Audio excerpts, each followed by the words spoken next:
নমস্কার বন্ধুরা, welcome to my channel Piyali's magic foods. আরও একটি নতুন রেসিপিতে আপনাদের সকলকে স্বাগত জানাই। আজকের এপিসোড হলো উইন্টার স্পেশাল। এই ঠান্ডার মধ্যে যদি গরম গরম ধোঁয়া ওঠা এরকম এক বাটি কিছু রেসিপি পাওয়া যায়, আবার তা যদি হয় চিকেনের, তা তো আর কথাই নয়, তাহলে কিন্তু অপূর্ব লাগে। এই সময় সিজন চেঞ্জের টাইমে কিন্তু সকলেরই বাড়িতে বাড়িতে সর্দি, কাশি, হাঁচি, জ্বর জ্বালা লেগেই আছে।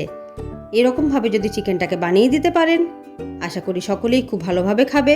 এটা কিন্তু ওষুধের মতো কাজে দেবে।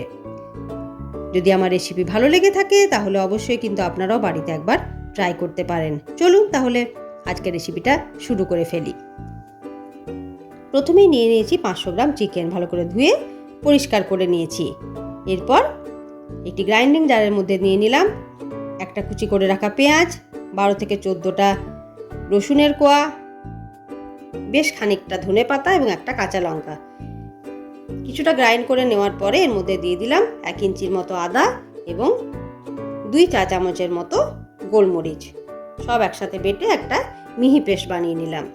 এদিকে একটি পাত্রের মধ্যে দিয়ে দিলাম গোটা জিরে, 1 চা চামচের মতো বাটার বা ক্ল্যারিফাইড বাটার। এরপর একে একে গোলমরিচ, দারচিনি, লবঙ্গ, এলাচ দিয়ে একটু ভেজে নিয়ে ধুয়ে রাখা চিকেনের পিসগুলোকে দিয়ে একটু নেড়ে চেড়ে নিচ্ছি। 2-3 মিনিট নেড়ে নেওয়ার পরে এর মধ্যে দিয়ে দিলাম লবণ এবং অল্প একটু হলুদ। আবার একটু হলুদ এবং নুনের সাথে চিকেনের পিসগুলোকে নাড়িয়ে নিলাম। এরপর তৈরি করে রাখা পেস্ট এর মধ্যে দিয়ে দিলাম। ভালো করে নেড়ে চেড়ে বেশ খানিকটা জল এর মধ্যে দিয়ে দিলাম, পরিমাণ মতো জল। আপনারা যতটা পাতলা খেতে চান সেই অনুযায়ী জলটা দেবেন এবং পরে যদি দরকার হয় অল্প একটু লবণ আপনারা অ্যাড করতে পারেন।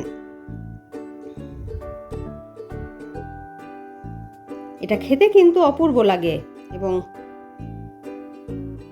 ঢাকা দিয়ে 5 মিনিটের মতো রান্না করে নিতে হবে, যতক্ষণ না পর্যন্ত চিকেনগুলো একেবারে নরম হয়ে যাবে, সেদ্ধ হয়ে যাবে। এটা খেতে খুবই অপূর্ব লাগে। যে কোনো সময় যে কোনো দিন আপনারা এটা বানিয়ে খেতে পারেন এবং বাচ্চাদেরকেও দিতে পারেন, সকলেরই ভীষণভাবে ভালো লাগবে। ওপর থেকে ফ্রেশ ধনেপাতা ছড়িয়ে দেবেন।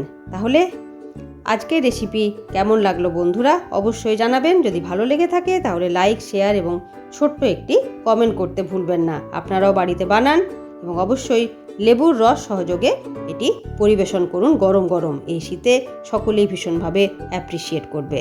আজকে এই পর্যন্তই, ধন্যবাদ।